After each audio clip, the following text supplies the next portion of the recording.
vamos, por favor, vamos prestar atenção. Muito obrigado. Você gostou? Está ótimo. Senhores, bom dia. Essa reunião é por solicitação minha ao presidente da República, porque nós iríamos apresentar isso à imprensa, que não foi apresentado, e começaram uma série de especulações sobre esse plano de retomada. Então, eu solicitei ao presidente uma reunião com os ministros, porque o plano não vai ter efeito se todos os senhores não nos ajudarem, cada um na sua área, claro. Tá? Na hora que nós precisarmos das pessoas para a coordenação do plano, o Ministério que não colocar uma pessoa realmente que seja envolvida e tenha capacidade para poder coordenar e executar, esse Ministério vai ficar mais fraco e aí o plano todo fica meio capenga. Tá? É uma apresentação de 10 minutos no máximo, mas é somente isso.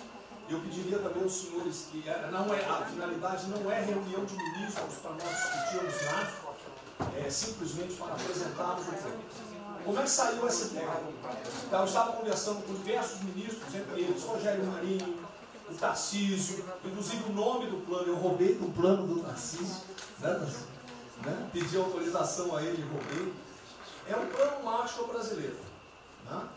E eu comecei a observar que tinha plano do Ministério de Desenvolvimento Regional, que a economia tem plano, que a saúde tem plano, e não estava havendo uma coordenação, uma sinergia. Então esse foi o motivo dessa reunião aqui. Eu vou procurar ser bem breve o objetivo. Por favor, passa primeiro. Muito bom. Passou tudo, acabou. Então vamos acabar. Você está no fim, tá errado, cara. Passa primeiro, muito bem. Os senhores podem observar o seguinte. Eu conversei com o presidente. O problema, nós estávamos invertendo a questão de uma lógica de raciocínio. Nós temos um problema, né? Nós temos esse problema, temos que ver quais são as consequências negativas desse problema. Todo mundo sabia, sanitárias e econômicas. Ninguém tem dúvida, com reflexo em todos os ministérios. Mas o foco não é na solução do problema. O foco hoje, de uma maneira geral, é quem é o culpado. Tá? E nós queremos recolocar, vamos dizer assim, readequar isso aí para como o governo deve reagir a esse problema para achar uma solução para as duas consequências negativas que ocorrem. Próximo. Então, é um programa. O programa se chama Pro Brasil. Tá? Dou crédito ao azar do Tarcísio foi ele ter conversado comigo. Eu gostei e roubei. Né? Pro Brasil é um programa para integrar, aprimorar ações estratégicas. Os senhores vão ver que o foco, ele não é de governo, ele é de Estado. Eu estou tentando fazer uma projeção de 10 anos. Tá? Eu estou tentando, não, nós vamos ter que fazer isso.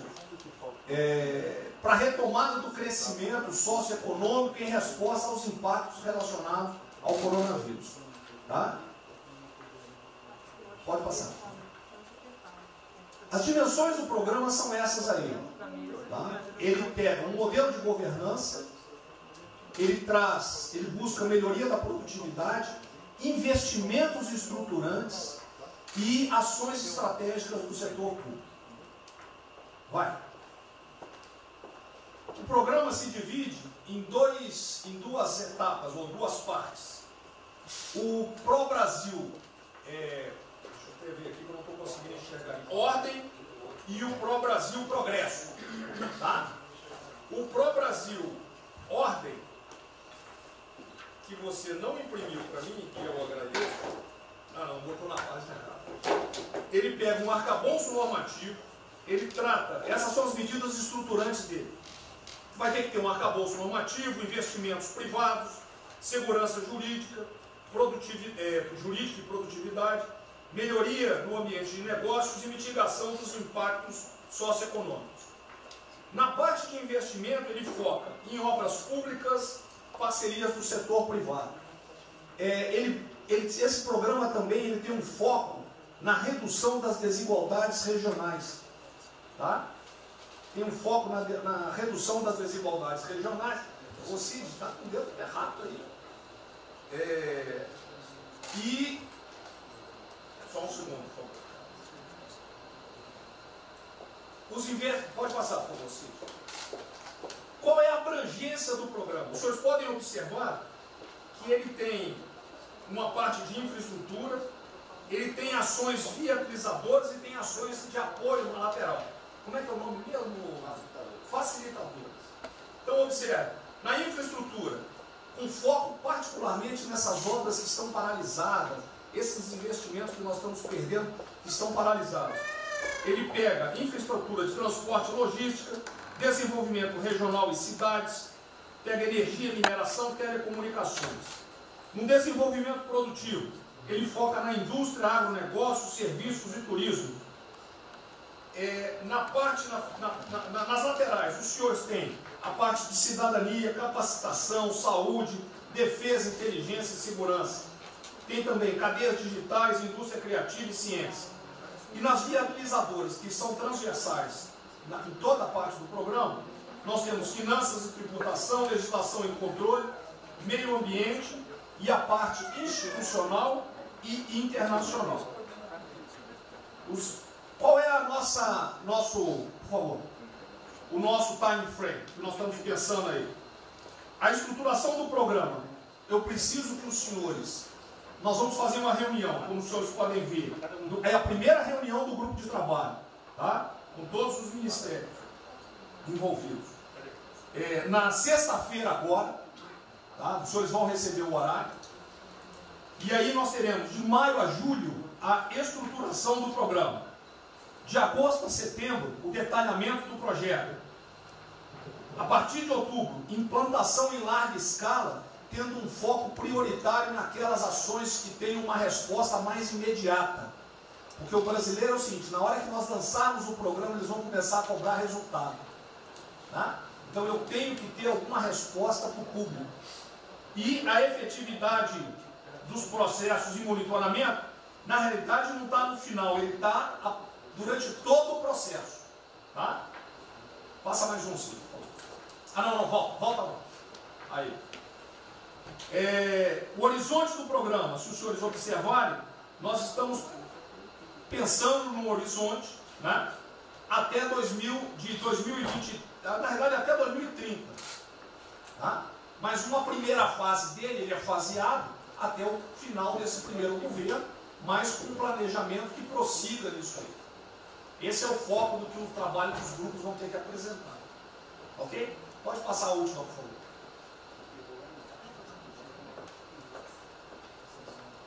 É sem sombra. Certo? Só um layout para os senhores.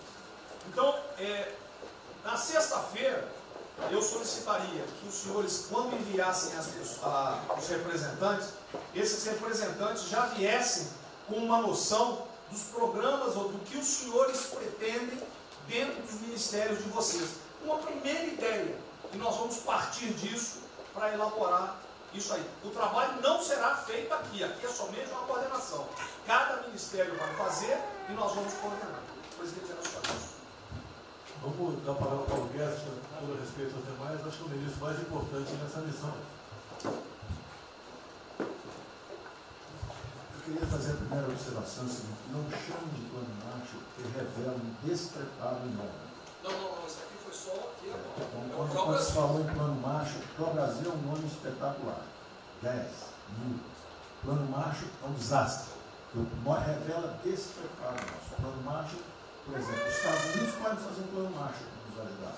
A China deveria financiar um plano macho para ajudar todo mundo que foi atingido. Então, a primeira linha da equação, a gente tem que tomar muito cuidado, isso é o plano pro Brasil. Nos fala plano mágico, é um desastre, vai revelar a falta de compreensão das coisas. A segunda coisa é o seguinte: é super bem-vinda essa iniciativa para nos integrarmos todos. Agora, não vamos nos iludir. A retomada do crescimento vem pelos investimentos privados, pelo turismo, pela abertura da economia, pelas reformas. Nós já estávamos crescendo. Voltar numa agenda de 30 anos atrás investimentos públicos financiados pelo governo. Isso foi o que a Dilma fez 30 anos. Então está cheio de gente pensando nessa eleição agora e botando coisa na cabeça de todo mundo aqui dentro. São governadores querendo fazer a festa, são às vezes ministros querendo aparecer, tem de tudo. E todo mundo vem aqui, vamos crescer, agora tem que crescer, tem que ter resposta imediata, o governo vai gastar. O governo quebrou. O governo quebrou em todos os níveis.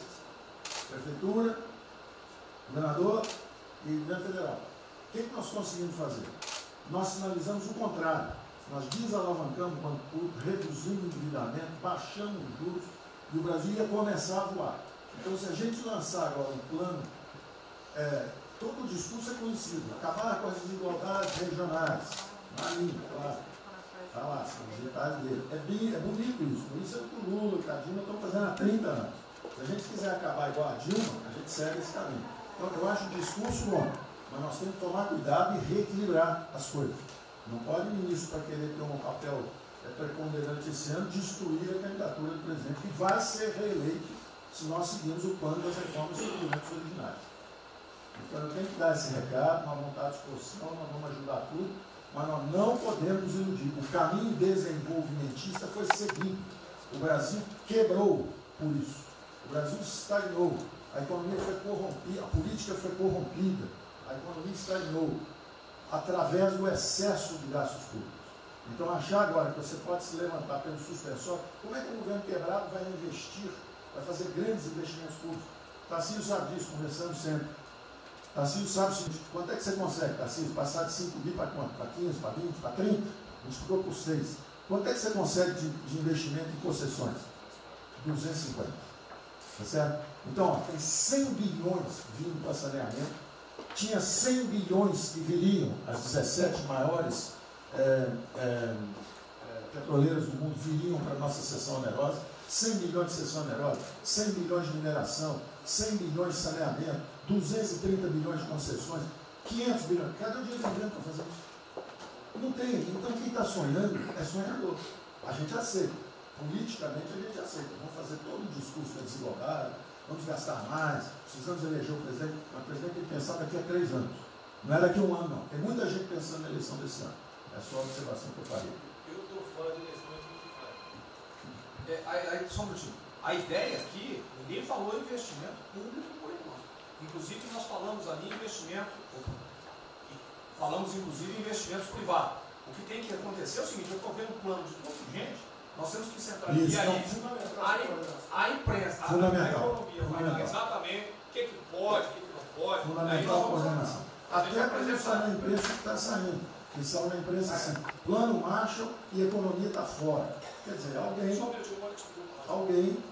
foi para a imprensa e falou: vê o plano Marshall ali, a economia está fora. Quer dizer, enfraquecer o nosso discurso no momento desse é uma tolice, é um atentado contra nós mesmos.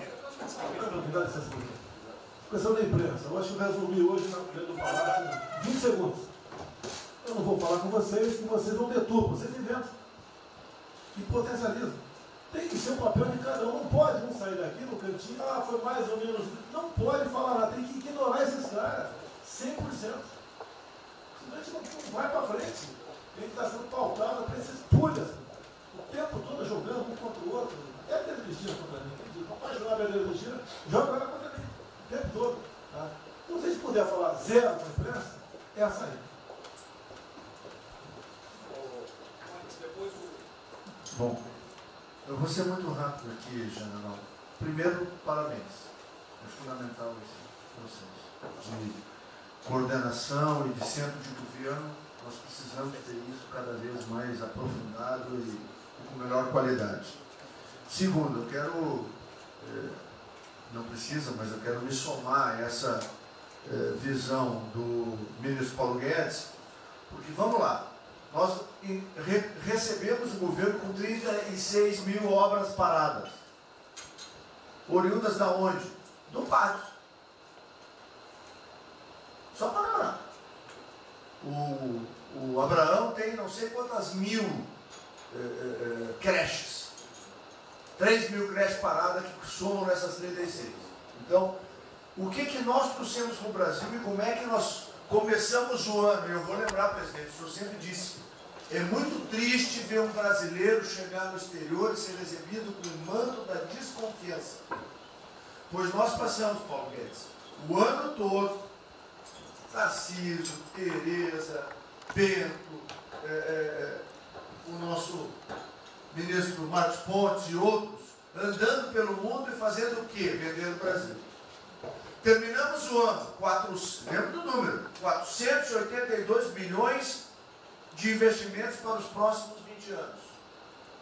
Uma boa parte, mineração, petróleo, por aí vai.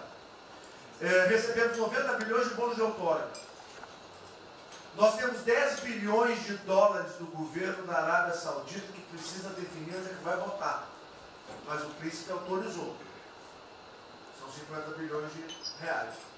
A dinheiro de hoje. Então, eu tenho convicção de que nós temos que continuar fazendo o que a gente vinha fazendo. Ou seja, aprofundando a participação da sociedade. Nós temos uma coisa emblemática aqui, que é a Lei da Liberdade Econômica, que pela primeira vez na história do Brasil, desde que o Brasil é Brasil, o cidadão diante do Estado tem razão, até que o Estado prova ao contrário. Foi isso que fez os americanos, que há 200 anos atrás eram muito mais pobres do que nós, ser muito mais ricos do que nós. Então, o aprofundamento são sim das reformas, é sim ousar e ter uma reforma tributária que baixe o imposto no Brasil, reduz a carga tributária, estou falando sério. A gente nunca discutiu isso entre nós, mas isso tem que caminhar para isso. Por quê? Porque aí nós damos fôlego à iniciativa privada para que ela faça o que tem que fazer e nós vamos ser mediadores desse processo. Apenas. E sinceramente, eu acho que todo o nosso esforço nos próximos dias tem que ser como é que nós mantemos a nossa linha, porque nós terminamos o ano, ministro Ernesto, ministro Tarcísio.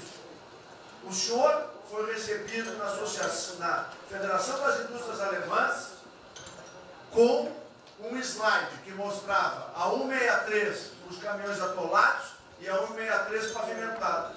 E o presidente que coordenava aquele momento, eu estava lá me aguardando, voltando da Rússia, disse ao senhor, o que vocês brasileiros fizeram que nós não acreditávamos que vocês recuperaram a confiança e estão fazendo tantas transformações. Então, presidente, só para concluir, 100% dessa linha, mas que a gente não perca o foco original, porque por onde a gente estava caminhando, nós recuperamos a confiança externa e externa.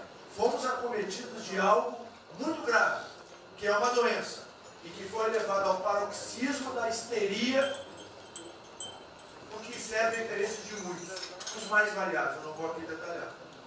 Mas, sinceramente, temos que rapidamente voltar ao que nós estamos fazendo, porque nós estamos no caminho certo, e a prova disso é que todo mundo voltou a olhar o Brasil como esse.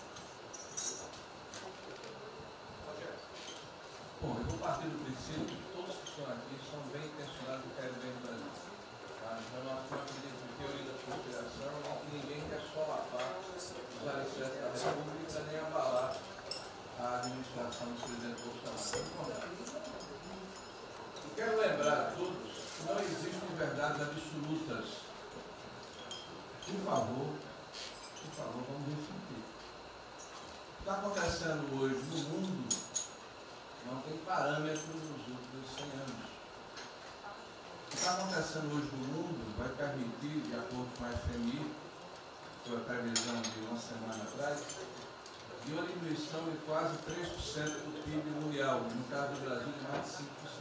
Não tem parâmetro. Em situações extraordinárias, remédios extraordinários de forma circunstancial.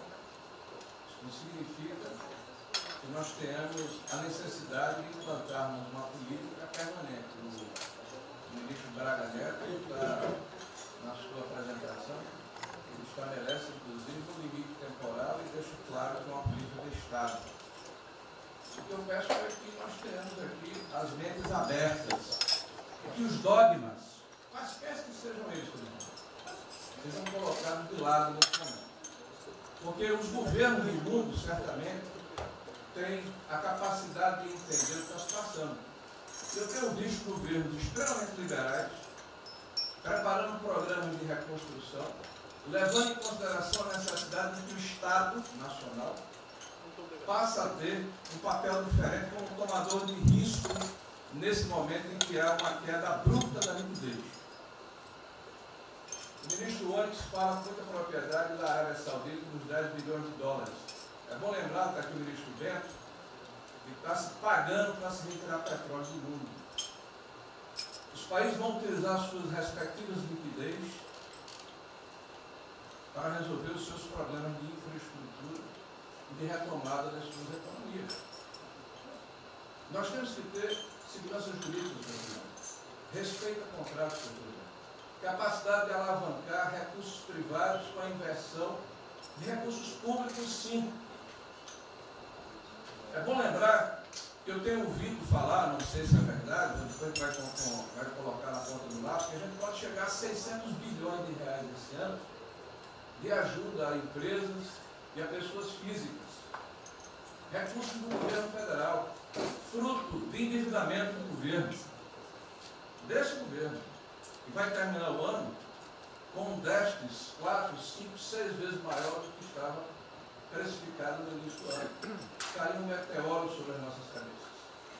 Então, por favor, nós não podemos começar a discussão com verdades absolutas e com dogmas estabelecidos ao longo de 100 anos, em função de uma catástrofe que se abateu sobre o mundo, que os governos de todo o mundo estão se debruçando sobre o assunto, entendendo que muda o papel do Estado. Senhor presidente, é bom lembrar que quando houve a unificação da Alemanha, eu acho que esse é um fato histórico irrefutável,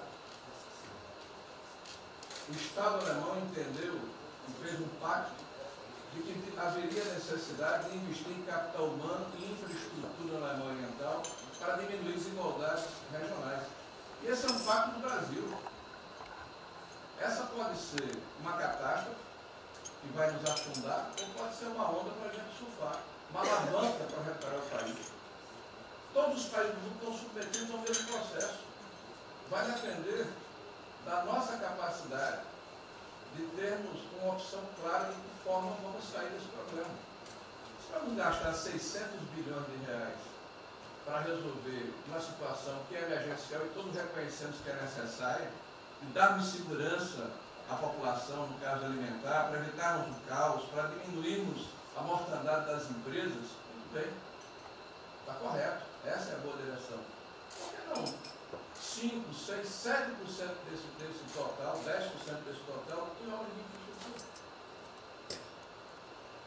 Por que não termos a capacidade de alavancarmos o emprego no momento em que a retomada, todos os economistas aqui reconhecem, vai ser muito lenta?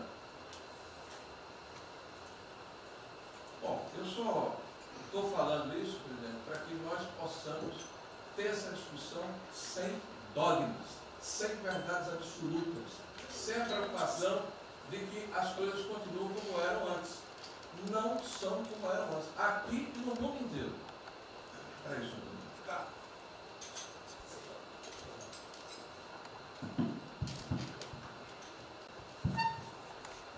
Presidente, estava assistindo atentamente a apresentação do colega Wilson Braga Neto.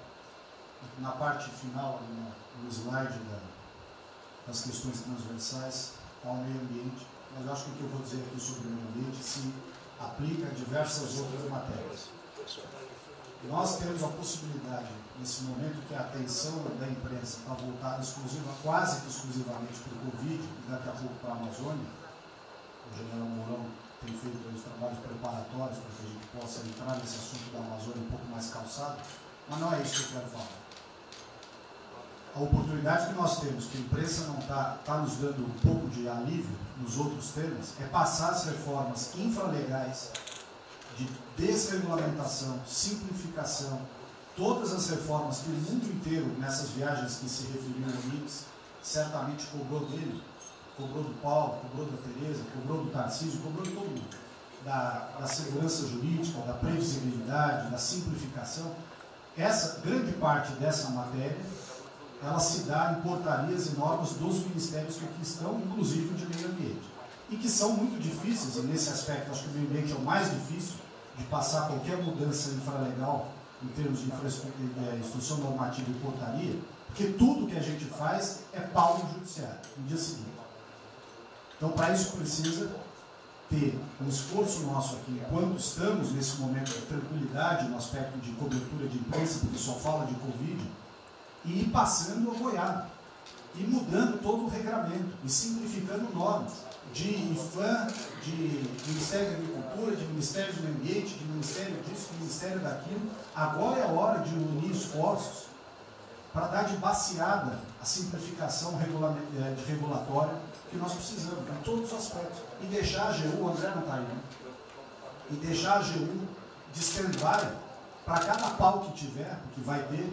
Essa semana mesmo nós assinamos uma medida, a pedido do Ministério da Agricultura, que foi a simplificação da lei da Mata Atlântica para usar o Código Florestal. Hoje já está nos jornais dizendo que vão entrar com ações judiciais e ação civil pública no Brasil inteiro contra a medida. Então, para isso, nós temos que estar com a artilharia da AGU preparada para cada linha que a gente avança. Mas tem uma lista enorme em todos os ministérios que têm papel regulatório aqui para simplificar. Não precisamos de Congresso. E coisa que precisa de Congresso também, nesse fuso aí que está aí, nós não vamos conseguir aprovar. Agora tem um monte de coisa que é só parecer, caneta. Parecer, caneta. Sem parecer também não tem caneta. E dar canetada sem parecer é cana. Então, isso aí vale muito a pena. A gente tem um espaço enorme para fazer. Enfim, acho que essa é uma questão importante que estava aí nos slides, Você vê que a jurídica também está embaixo. Isso, exatamente. Só para os senhores entenderem o seguinte, isso aqui é coordenação dos planos que eu sei que todos estão fazendo. Tá? Coordenação. O que vai ser possível executar ou não, vão entrar nas limitações que nós temos, e o que tiver conflito será levado à decisão do presidente. Agora, nós temos que andar com isso rápido, porque a queda do desemprego, o país está sem esperança, nós temos que fazer isso andar. O pessoal da iniciativa privada está nos procurando, a gente tem que dar um rumo nisso aí. Bom, a ideia é essa. Me ligou agora de manhã o Eduardo Gouveia Vieira, da Fiujan. Ele quer fazer uma videoconferência onde mais de 300 empresários do Rio, um pouquinho abaixo do potencial de São Paulo, para hipotecar solidariedade. A ideia que nós temos de reabrir o comércio. A desgraça que vem pela frente, eu acho que o Paulo está sendo até legal, Paulo. Eu não sou economista não. Vai ser uma porrada muito longa, você pode imaginar. Não só apenas nos informais. Eu acho que bateu a 10 milhões de carteiras assinadas por saco. E os governos estaduais não têm como pagar salário dos caras. Não tem. Maio, metade do estado não tem mais como pagar salário mais. A desgraça está aí. Eles vão querer empurrar essa trozoba para cima da gente. Esse pessoal aqui do lado vai querer empurrar. E a gente vai reagir, porque aqui não é saco sem fundo. Tá? Então essa preocupação vamos ter. Paralelamente a isso, tem o AB da vida, enchendo o saco do Supremo, para abrir processo de impeachment, porque não apresentei meu exame de vírus, essas frescuradas todas. E todo mundo tem que estar ligado. Não é apenas cuidar do seu ministério nessas questões que estamos tratando aqui, é tratar da questão política também. Tá certo? Então essa preocupação temos que ter, porque a luta pelo poder continua a todo vapor. E sem neurose da minha parte. Tá? O campo fértil para aparecer umas porcaria aí, né? Levantando aquela bandeira do povo ao meu lado, não custa nada. O terreno fértil é isso: desemprego, caos, miséria, desordem social e outras coisas mais. Então essa preocupação todos devem ter. Né? Não é, tá bom, o Ministério fatura, deu merda no colo do presidente. Não pode ser assim. Hoje eu vi o Magno Malta me defendendo. O Magno Malta, desculpa aí, foi tratado lá atrás para ser vice.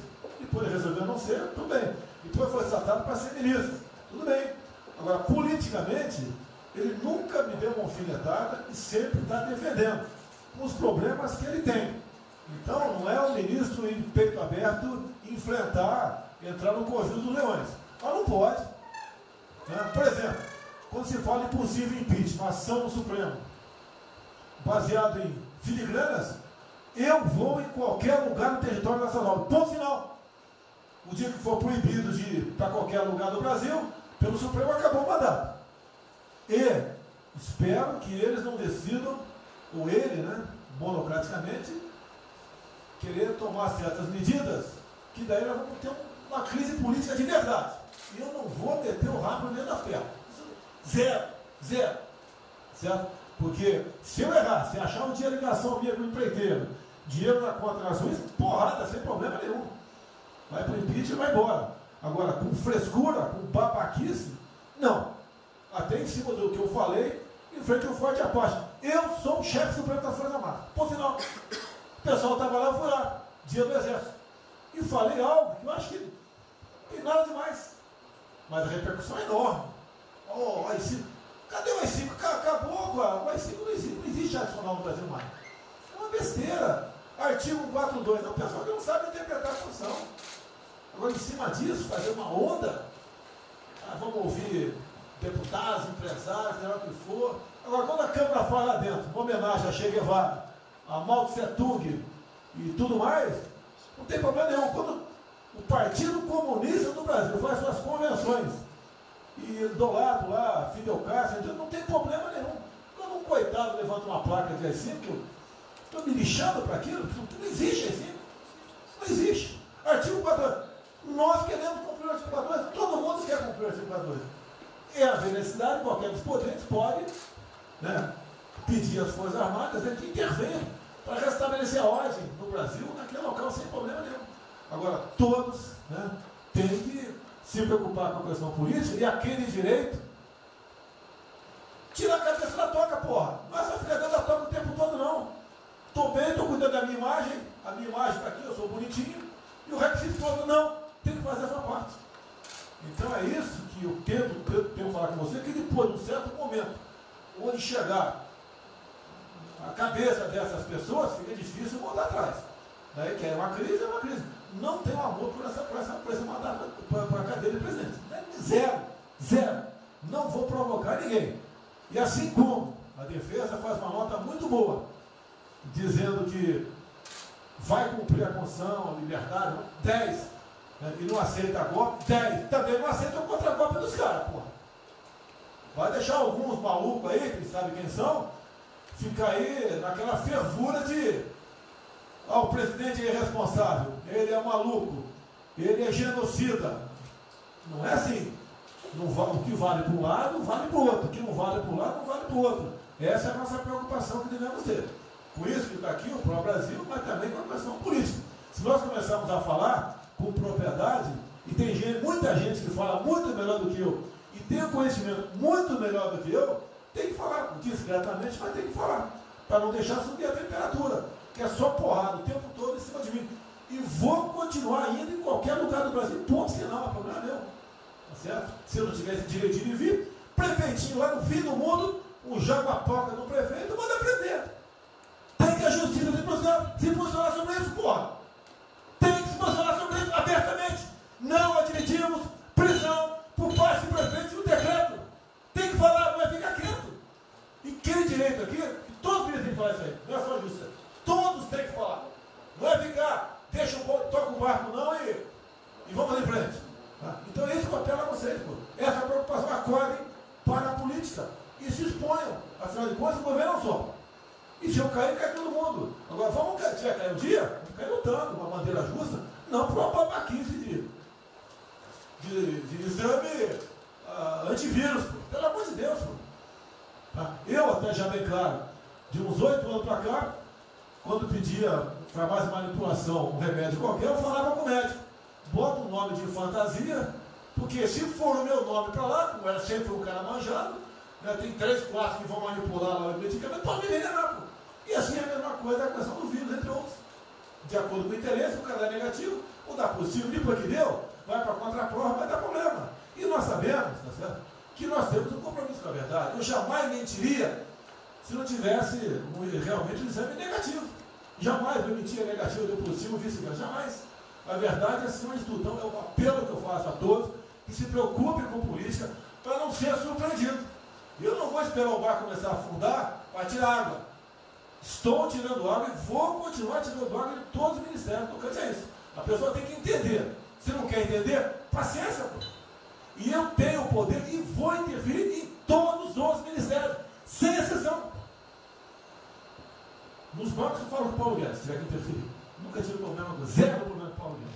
Agora os demais, eu não posso ser surpreendido com notícias. Eu tenho a PF que não me dá informações. Eu tenho as inteligências das coisas mais que não têm informações. A BIM tem seus problemas, tem algumas informações. Só não tenho mais porque está faltando, realmente, temos problemas, aparelhamento, etc. Mas a gente não pode ver essa informação. Quem é que nunca ficou atrás da porta ouvindo que seu filho ou sua filha está comentando? Tem que ver, depois que ela engravida, não adianta falar com ela mais. Tem que ver antes. Depois que o moleque encheu os conos de droga, não adianta mais falar com ele, já era. A informação é assim. Eu estava vendo, estudando esse fim de semana aqui, como é que o serviço chinês secreto trabalha nos Estados Unidos. Qual a preocupação nossa aqui? É simples o negócio. Não deve falar publicamente. Deve falar como? Está todo mundo vendo o que está acontecendo?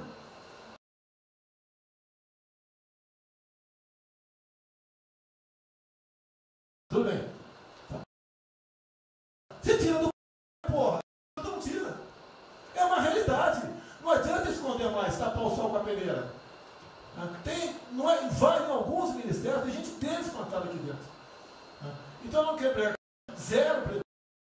Precisamos dele para vender? Sim, isso precisa também de nós. Que se não precisasse, não estaria comprando a soja da gente, não. Precisam. E é um negócio, pô. E devemos aliar com quem tem alguma afinidade conosco. Para a gente poder fazer valer a nossa vontade naquele momento. Não adianta se esconder aqui, depois tem um problema, ele liga para o tio, fala, pô, cara, você me ignorou até hoje? Você só não me chamou de imperialista, igual a esquerdalha e o FHC falava no passado. No resto, agora não dá mais. Então essa é a preocupação que temos que ter. A questão estratégica, que não estamos tendo.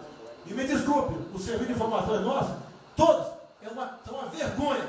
Uma vergonha. Que eu não sou informado. E não dá para trabalhar assim. Fica difícil. Por isso, vou interferir. E ponto final, pô. Não é ameaça, não é extrapolação da minha parte. É uma verdade. Como eu falei, né? Dê os ministérios para os senhores. O poder de veto. Mudou agora, tem que mudar. E eu quero realmente governar o Brasil. Nós precisamos de todos aqui, como disse o Marinho, né? Aqui é o mesmo barco.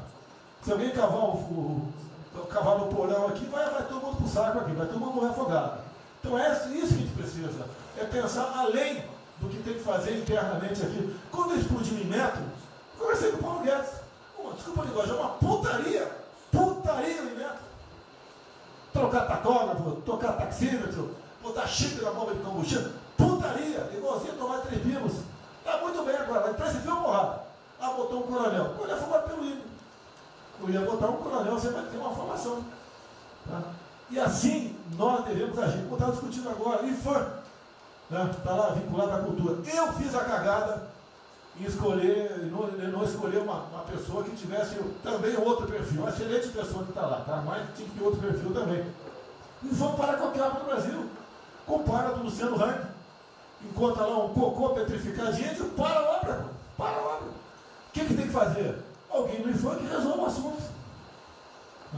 E assim nós temos que proceder. E assim, cada hora, como eu falei da Tereza Cristina, que mudou a questão normativa, revocou a questão normativa, ajudou 400 mil pessoas no Vale do Ribeira, parabéns. Assim são outras decisões. A questão de armamento, tá? As questões de... Mas por quê? Espera aí. Senhor Ministro da Justiça, por favor. Foi decidido há pouco tempo que não podia botar algema em quase ninguém. Por que estão botando algema em cidadão que está trabalhando, ou mulher que tem praça pública, e a justiça não fala nada? Tem que falar, pô! Vai ficar quieto até quando? Ou eu tenho que continuar me expondo? Tem que falar, botar para fora, esculachar. Não pode botar algema. Decisão do próprio Supremo. E vão ficar quietos até quando? Estão humilhando o nosso povo, porque isso está crescendo. O pessoal fica apontando para mim, votei em você para você fazer alguma coisa. Votei em você para você tomar decisões, para você brigar. E é verdade. Eu estou me lixando com a reeleição. Eu quero mais que alguém seja eleito, se eu vier candidato, tá? Eu quero ter paz no Brasil, mais nada. Porque se for na esquerda, uma porrada de vocês aqui tem que sair do Brasil, que vão ser presos. E eu tenho certeza que vão me condenar por homofobia, 8 anos por homofobia. Ele inventa o racismo, como inventaram agora para o Von Traub. Desculpa usar a puta que eu pariu. O Von Traub pode falar uma merda do mundo, mas racista. Vamos ter que reagir, pessoal. É outra briga. Tem que ser um governo com altivez. Se expor, mostrar que nós temos o povo do nosso lado. Que nós somos submissos ao povo. Nós queremos realmente, é como disse, se não me engano, Margaret Thatcher, né? Ou Reagan, não sei, para ser conduzido pela povo brasileiro, ponto final. Onde o povo está, vamos estar juntos. Eu não convidei ninguém para ir para frente do Forte Apache. Ninguém, zero. Estava na casa do meu filho, fiquei sabendo, vou para lá. A empresa está falando agora que não sei, 2 ministros militares aí não aceitaram meu convite. O dia que ou eu convido o ministro para o churrasquinho em casa, eu pago a missão. Eu vou pagar a missão. A missão for absurda, o ministro falou, tchau, estou fora. Tá certo? Ou vai e fica puto, mas vai, puto. E jamais eu vou pagar uma missão escrota para quem quer que seja. Nem um quartel fazer isso com recruta, nem um quartel. Tá certo? Quem tirar o nosso convívio aqui, que é muito bom, partir para essa linha. Não estamos em desespero, nós estamos bem. Não somos acusados de desvio, de corrupção, nada, tá zero. Temos problema pela frente. Vamos tentar solucionar. Eu tenho conversado com vários ministros. E vamos solucionar. Porque o destino do Brasil está na mão desse grupo privilegiado que está aqui. E eu não seria nada sem vocês. Vocês não seriam ministros sem eu. Duvido. Dificilmente eu tinha sido ministro se tivesse uma data aqui. Eu duvido.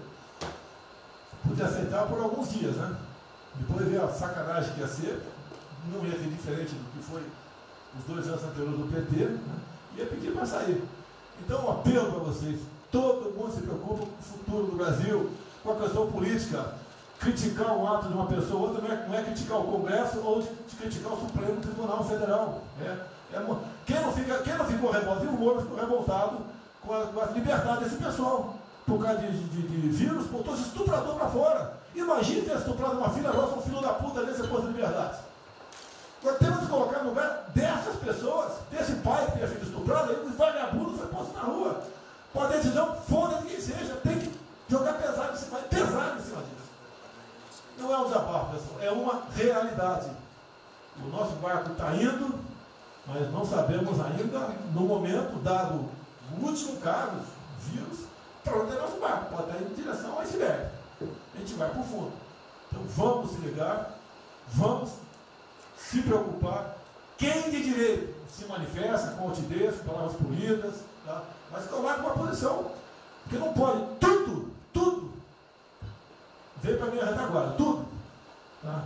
E vocês têm que apoiar junto comigo, logicamente, quando tiver motivo para apoiar, ou motivo para bater.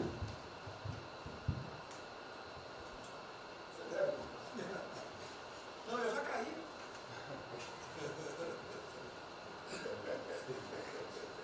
Já foi ministro Moro que falou. A sequência aqui é o seguinte: o ministro Moro, Montezano, o Nelson e o Paulo Guedes. Aí eu pediria só aos senhores que fossem breves. Você também? Começa a pegar uma política e quer cobrar os vários. Assim, depois do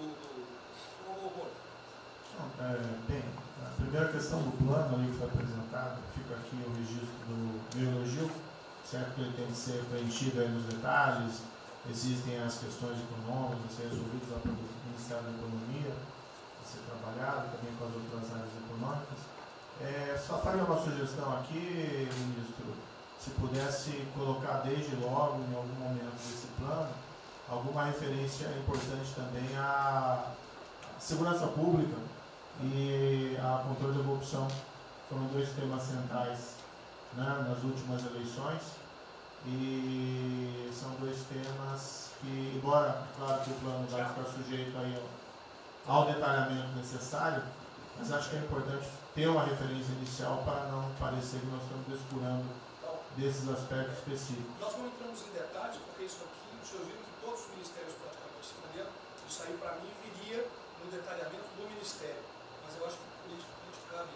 Não, sim. Não, eu entendo que cabe no detalhamento, mas acho que uma referência, né, seria interessante.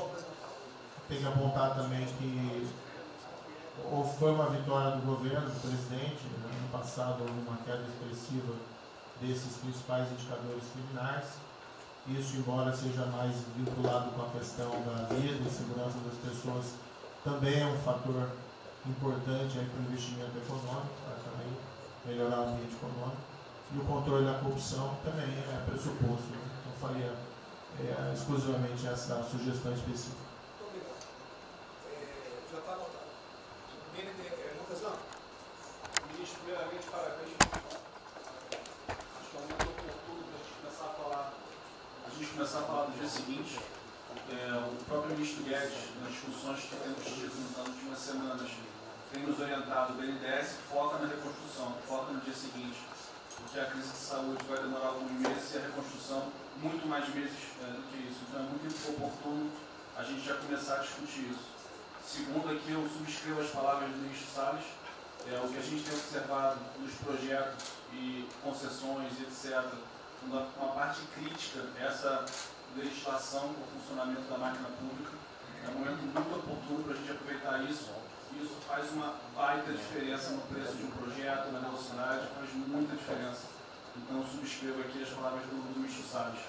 E, por último, ministro, quando eu assumi o banco em julho, o banco estava montado como uma fábrica de empréstimo. O banco, durante 15 anos, foi uma fábrica de empréstimo. De julho até hoje, a gente fez uma reestruturação completa no banco, montando o que eu acredito hoje ser já o maior banco de investimento do Brasil em pessoas e um banco de investimento de serviços focado em planejamentos econômicos setoriais e estruturação de projetos. Tá? O banco já está atuando dessa forma. Temos um vasto conhecimento setorial, um vasto conhecimento de planejamento, já está rodando a contento, e esse BNDES de hoje se parece muito mais com o BNDES de 20 anos atrás. Era o BNDES que planejava e estruturava esses projetos no Brasil. Então eu queria colocar aqui à sua disposição, que nos use, estamos a serviço. Então o que o senhor achar adequado e razoável, tanto no fornecimento de informações, mas como também nesse planejamento, na coordenação, temos já um modo operante, uma estrutura que é plug and play. Se o senhor quiser usar, já está pronta para rodar para esse tipo de mapeamento e estruturação de projeto. Então, por favor, sinta-se bem à vontade de nos usar integralmente aqui na coordenação desse projeto, caso o senhor entenda adequado. Tá? Tiago. Nelson. Bom, estou chegando aqui, então é importante que eu coloque para vocês como é que a gente vai trabalhar. A saúde é fundamental, porque enquanto a gente não mostrar para a sociedade que a gente tem o controle da doença, da saída dela, qualquer tentativa econômica vai ser ruim, porque o medo vai impedir que você trate a economia como uma prioridade. Então, controlar a doença hoje é fundamental. E controlar a doença não significa que a gente vai curar a doença em uma semana, mas que a gente não é um barco à deriva e que a gente tem uma estratégia para trabalhar essa doença. Então, são 3 coisas que a gente vai trabalhar. Primeiro, a informação, para entender o que é a doença, qual é a evolução dela, como é que está a infraestrutura para cuidar da doença. Porque um dos grandes problemas que a gente tem hoje, se a gente olhar o Brasil hoje, ele é um dos melhores países em número em relação à mortalidade. O que assusta é você ver que o hospital não consegue atender, a gente do frigorífico, a gente está abrindo cofre em algum lugar para enterrar, e isso traz medo. E o medo impede que qualquer outra atividade tenha sucesso. Porque enquanto isso não for sanado, o restante vai ter muito pouca chance de ser comprado pela sociedade. A segunda coisa é estruturar a operação de cuidado. Então a gente vai investir em logística, vai investir na parte de compra e tentar melhorar o processo. Por quê? Porque se eu tiver os hospitais funcionando, eu vou ter os pacientes tratados, eu não tenho a sensação da crise, o medo melhora e o restante pode entrar. E a terceira coisa é a gente deixar claro um programa de saída do isolamento e do distanciamento. Não é que vai sair amanhã, mas eles têm que ter um planejamento. Porque aí a gente realmente mostra que a situação está na nossa mão. Pode ser que demore um pouco, mas a gente está controlando esse processo que a gente não está sendo um barco à deriva. Então, basicamente, eu queria falar para vocês, essa é a forma como a gente vai tratar. A gente vai estar interagindo com todos os ministérios que forem necessários para que isso aconteça da forma mais rápida possível. Basicamente é isso. É um prazer estar aqui com vocês. Ontem eu liguei para o diretor-geral da Polícia Rodoviária Federal. Chegou ao meu conhecimento uma nota que era dele sobre o passamento de um patrulheiro. E ele enfatizou que era por 2019. Eu liguei para ele, por favor. O que mais? Ele era obeso, era isso, tinha comorbidades. Mas ali na nota dele só saiu por 19. Então vamos alertar aquele direito do respectivo ministério, pode botar Covid-19, mas bota também, fibrose, um montão de coisa, não pensa nesse negócio, tem um montão de coisa lá. É exatamente como levar um medo à população. E que você olha, morreu um sargento do exército, por exemplo. A princípio é um cara que está bem de saúde, né? Um policial federal, né? Seja lá o que for. E isso daí não pode acontecer. Então pede esse cuidado com os colegas, né? Aquele direito do respectivo ministério, que tem alguém encarregado disso, né? Tomar esse devido cuidado para não levar mais medo ainda para a população. Você perguntou em relação aí, perguntou quanto tempo levaria para mostrar o plano, alguma coisa. Eu acredito que. Não, nós já conversamos hoje. Não, nós já conversamos hoje sobre isso. O COP está montando junto com a saúde. Tá? Eu não posso dizer. A gente está trazendo recurso para poder acelerar esse processo, porque na verdade a gente está correndo muito tempo. Enquanto a gente não conseguir controlar a percepção que a gente hoje tem condição de cuidar das pessoas, vai ser difícil. Né? E o problema da doença é que você pega um sistema que, se você falar em eficiência, os hospitais têm que ser eficientes. Então, quando você fala em eficiência, você vai quase no limite do cuidado. Você não tem sono, você não tem gordura.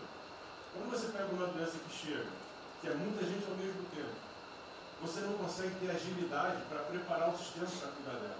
E a gente tem um problema adicional que a gente tem que tomar cuidado, que é o seguinte: quando você tem os hospitais com você tem muita gente falando de Covid, os hospitais estão diminuindo muito o atendimento, o que significa que eles vão ter problema financeiro. Se isso prorroga, esses hospitais vão ter cada vez mais dificuldade, você vai poder ter um hospital mais sucateado, um hospital fechado. O que está acontecendo hoje? Vamos botar em números hoje. A gente tem 4 milhões de pessoas hoje com a Covid. O Brasil hoje tem 212 milhões de pessoas. Tem 208 milhões que não estão tendo a atenção necessária. Você tem câncer, cardiovascular, isso tudo está represado, a demanda é reprimida. Quando você controlar a Covid, o não Covid vai chegar com tudo. Você pode pegar uma estrutura sucateada. Aí você só vai transferir o problema primeiro, que vai ser o medo da Covid e o medo da não Covid. Então a gente tem que estar preparado para isso tudo. Então não é só trabalhar o curtíssimo prazo, a gente tem que preparar para essa segunda fase que vai chegar também. Isso tudo a gente está fazendo, só para vocês saberem que a gente está pensando nisso tudo, só para vocês saberem que está tudo trabalhando. Tá. Como o ministro Tarcísio, eu pediria às senhores que fossem bem breves. Não, já não tem jeito.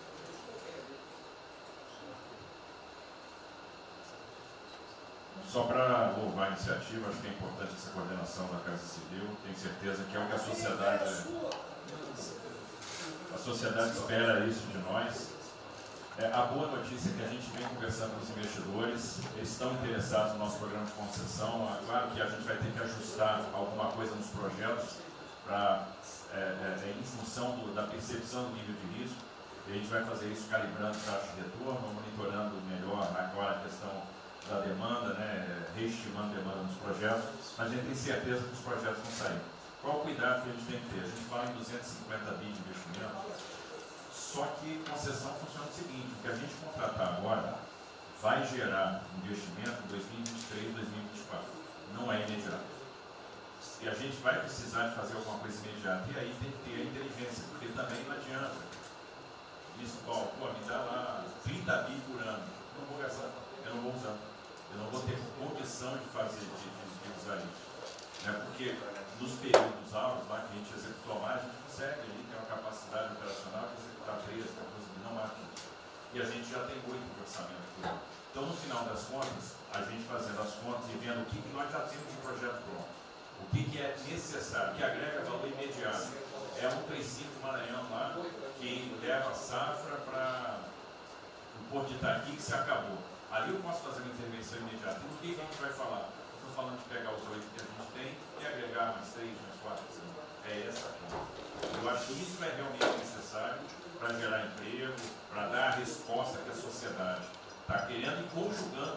com investimento privado. As duas coisas têm que andar juntas, né? E aí nós vamos dar um bom retorno. A gente está vendo aí o esforço que o BNDES está fazendo, acho que está fazendo um trabalho magnífico, trazendo o banco, trazendo o privado, o sindicato de bancos, para assumir uma responsabilidade que é deles também.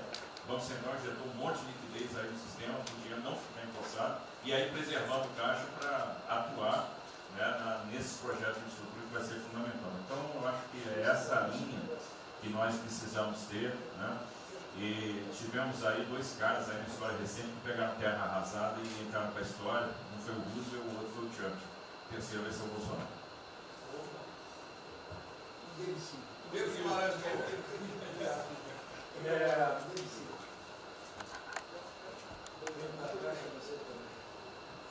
Peço aos senhores que sejam breves. São só 5 pontos muito rápidos. Primeiro, presidente, o maior programa da história do mundo de inclusão social, digital, que nós estamos fazendo nesse governo, pessoas que tomavam dinheiro a 25% ao mês. Quer dizer, todos os ladrões lá, PT, PMDB, PSDB, aquela ladroagem toda, 25% ao mês. E ninguém se indigna. Esse governo se indignou, o governo dos liberais. Então, assim, acho que a gente está com problemas narrativos. Hoje de manhã, por exemplo, o pessoal da Band queria dinheiro. O ponto é o seguinte, vai ou não vai dar dinheiro para Bandeirantes? Ah, não vai dar dinheiro para Bandeirantes? Passei meia hora levando porrada, mas repliquei. E falei, olha, vocês estão em casa? Eu tenho 30 mil funcionários na rua. Não tem esse negócio, essa frescurada de home office. Eu já visitei 15 agências. E você em casa? Aí o pessoal ficou um pouco mais calmo. Quer dizer, eu posso ter 30 mil brasileiros nas agências lá. Sabe quantas pessoas a Caixa está pagando hoje? 7 milhões de pessoas. E todo mundo home office. Que porcaria é essa? Desculpa o meu ponto, presidente. Quando o senhor falou, eu vou me emocionar. O Luiz Lima, que nadou com meu pai, foi atleta olímpico, teve a esposa e a filha de 14 anos presa ontem, no Camburão. Que porra é essa? Desculpa. Que porra é essa? O cara vai pro Camburão com a filha, que se fosse eu, ia pegar minhas 15 armas e ia dar uma... Eu ia morrer. Porque se a minha filha fosse pro Camburão, eu ia matar ou morrer. Que isso? Estava nadando, era uma atleta olímpica. Você tira a pessoa está nadando com 14 anos. Eu tenho uma filha Maria de 14 anos. Se a minha filha fosse pro Camburão, ou eu matava ou morria. Que isso? E a esposa do Luiz Lima nem usou o fato de ser esposa do deputado federal. Mas assim... Foi calado, saiu calado. É aquele governador roubando para a direita. Está tudo quanto é lado. Então o governador rouba, aí ele sai prendendo todo mundo e fica tudo isso por isso mesmo. Aí a gente faz o maior programa da história da humanidade de inclusão de pessoas que recebiam 25% ao mês, cobrado. PSDB, PT, PMDB, aquele grupo todo. Na hora de privatizar, todo mundo, com 200 milhões, 300 milhões, tem vice-presidente da Caixa que eu expulsei, dos 120, 105 eu tirei. E se o senhor precisar, obviamente, meu chefe, o ministro Paulo Guedes, ele decide. Não tem problema. Inclusive, porque o que acontece? Se roubar, eu vou ligar para o ministro Moro para prender. Agora, se precisar de um diretoria, não sei o quê, desde que sejam honestos, o ministro Paulo Guedes é que decide, etc. Mas dos 120, eu tirei 105. E na Caixa, não tem que fazer estágio, até onde eu saiba. Mas, assim, eu acho que a gente está levando muita porrada, presidente. E, de novo, não estou dizendo ninguém daqui não, só leva porrada. Agora, tem limite. Desculpa, todo lugar que eu vou, as pessoas normalmente são educadas. Mas a paciência chega no limite, obviamente não dessa maneira, eu acho que tem um ponto. Nós estamos emprestando 154 bilhões de reais, mas só um ponto que eu acho importante, Tarcísio é super meu amigo e ele é muito esperto. Qual que é o grande ponto que a gente tem que evitar? O carro está quebrado, já estava quebrado antes e quer lançar um lesinho. Então, assim, claramente tem que ajudar e eu concordo. Tanto que nós emprestamos 43 bilhões de reais para o segmento imobiliário. 1,5 milhão de pessoas deixaram de ser demitidas. Agora não é para todo mundo, não. Aquela empresa que já estava quebrada antes, por que a gente vai dar uma lesinha? Então, este ajuste fino é importante, os bancos têm que fazer. Por quê? Último ponto que eu falo. Já estou sendo processado também, vou mais de 2 juntos para a cadeia, por causa do auxílio emergencial. Sabe o que tem? Tem gente do TCU dizendo que a gente está ganhando muito e tem gente dizendo que a gente está ganhando pouco. Ferrou. Ou seja, tem gente querendo me prender porque está dizendo que a gente está ganhando muito. E tem gente querendo me prender, que são aqueles caras lá que estavam antes, ganhando pouco. Vão acabar sendo presos, mas o que a gente não vai fazer? Deixar 30, 40, 50 milhões de pessoas passarem fome. Então, é só o meu recado dizendo o seguinte: a Caixa, o Banco de Todos os Brasileiros. Poxa, a gente está com 30 mil pessoas. Eu passo ligando 45 pessoas na Caixa que tiveram coronavírus. 2 faleceram, um, na verdade, com 70 anos, já estava aposentado, e outro. A pessoa, eu chorei mais do que a pessoa, a mãe. Uma pessoa em 30 mil que estão o dia inteiro. E eu já falei para minha esposa, se tiver qualquer coisa, eu vou tomar 1 litro de hidrocloroquina, aquelas coisas todas. Então, assim, eu acho que a gente está, só o último ponto, numa questão de histeria coletiva. Quer dizer, eu posso ter 30 mil funcionários da Caixa pagando 7 milhões hoje, 2 milhões na segunda, ontem a gente abriu 800 agências, vamos abrir no sábado, no domingo, 2 horas antes. Então, o que a imprensa quer? Que você pague e dane-se os funcionários da Caixa. Mas se morrer 2, Jornal Nacional, presidente Bolsonaro e presidente Pedro, irresponsáveis porque abriram. A gente só vai levar porrada. Agora, realmente, meu ponto é inaceitável, foi a primeira vez que aconteceu. Eu conheço a Milene, Romine, atleta olímpica. Quer dizer, um atleta olímpico, a esposa atleta olímpica e a filha de 14 anos num camburão. Eu não sei se eles botaram lá atrás ou no meio. E aí você solta o estuprador, então eu acho que realmente tem uma questão. De novo, eu quero só reforçar uma coisa. O ministro Moro, em um dia, resolveu um problema muito importante. Muito obrigado, ministro. O que aconteceu? Os guardas, né, os que ficam dentro da agência, não poderiam, pela legislação, estar fora. O que aconteceu? O ministro, em 5 horas, resolveu o problema. Então, nos próximos 90 dias, os atendentes da Caixa Econômica Federal, os guardas, vão poder ir para fora para ajudar a fila. Né? Ou seja, tem uma fila, tem 250 agências e tem 500 pessoas na fila.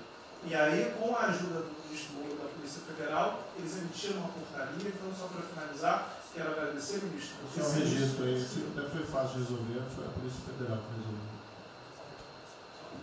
Ministro Ernesto, por favor. Volta a pedir que sejam breves. Obrigado.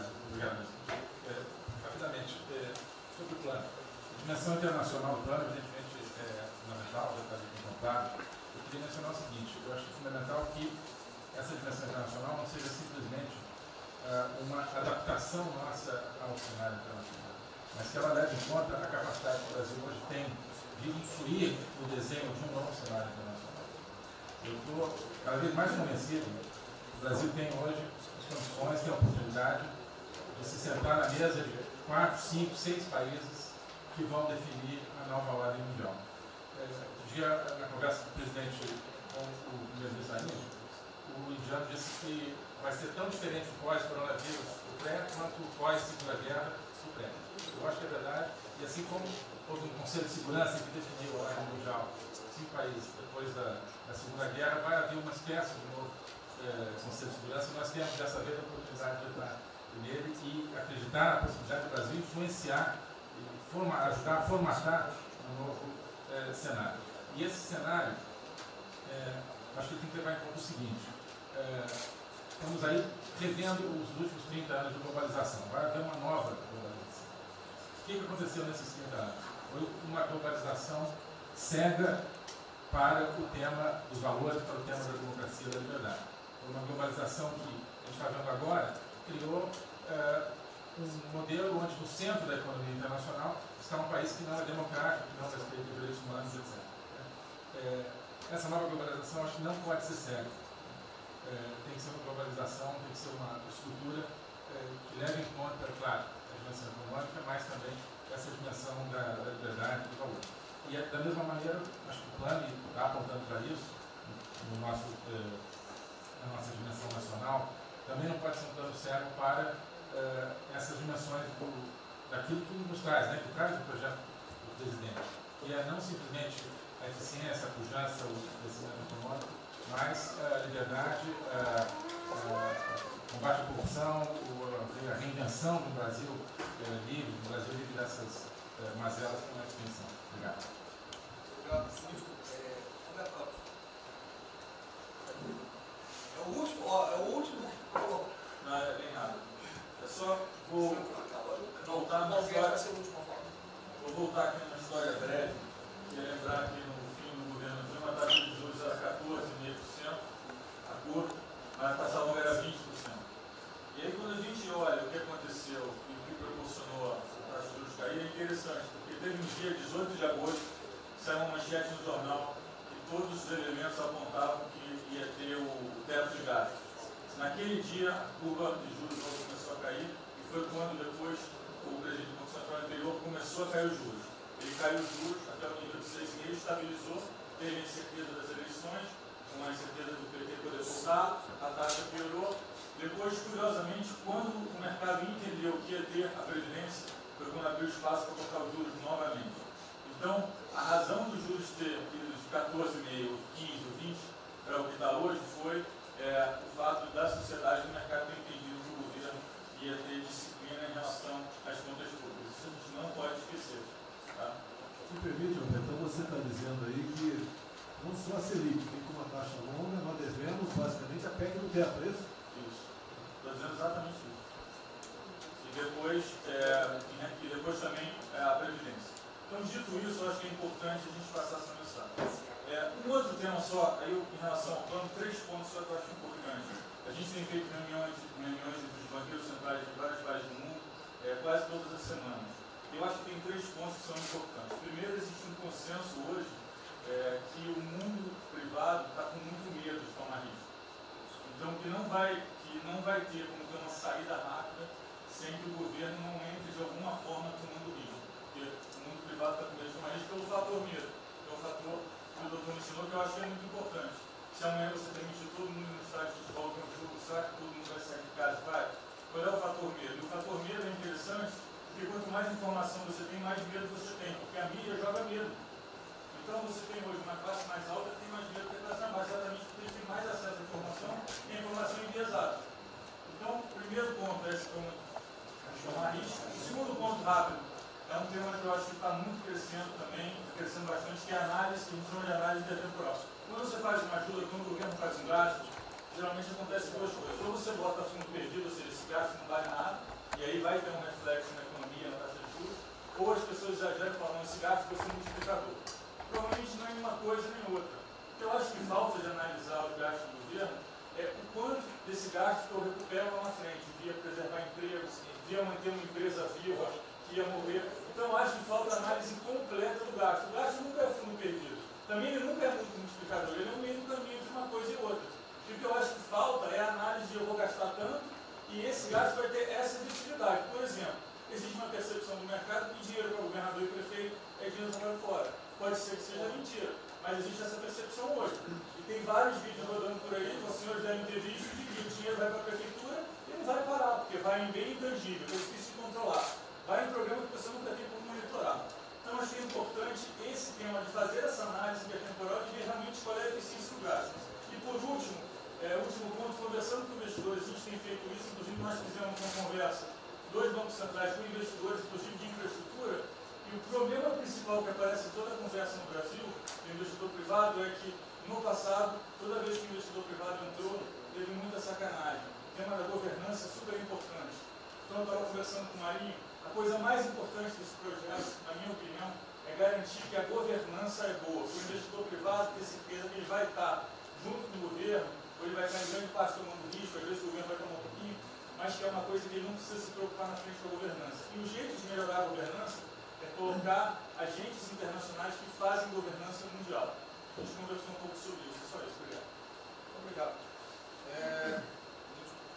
Ministra Damares, por favor. Perdão. Marcelo já falou? Não.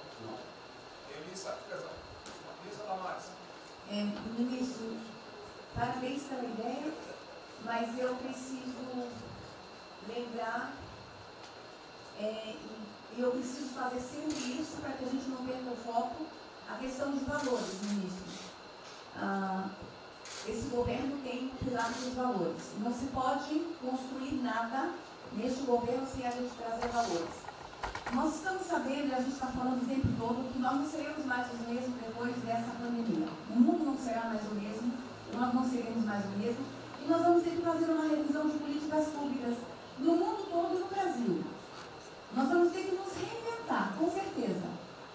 Neste momento, o que nós estamos vendo aqui no nosso comitê? Nós estamos buscando dados e não estamos encontrando dados. Nós recebemos um governo que não tinha dados, os dados que nós tínhamos eram falsos, mentirosos. Um Brasil de achismo, um Brasil de talvez, eu acho que é, talvez sim, talvez não. Políticas públicas construídas até agora nessa nação em cima de talvez e de achismo. Nós vamos ter que rever muita coisa. É um país plural. Quando a gente vai buscar os povos tradicionais agora para a gente construir enfrentamento ao coronavírus, nós descobrimos, ministros, que nós temos 1.300.000 ucranianos no Brasil. Ninguém nunca falou de ucranianos para nós no Brasil. Com a sua cultura totalmente preservada no Brasil. Nós estamos com 1.500.000 ciganos, e eu falava de 1.300.000, e são 1.500.000 ciganos. Nós estamos...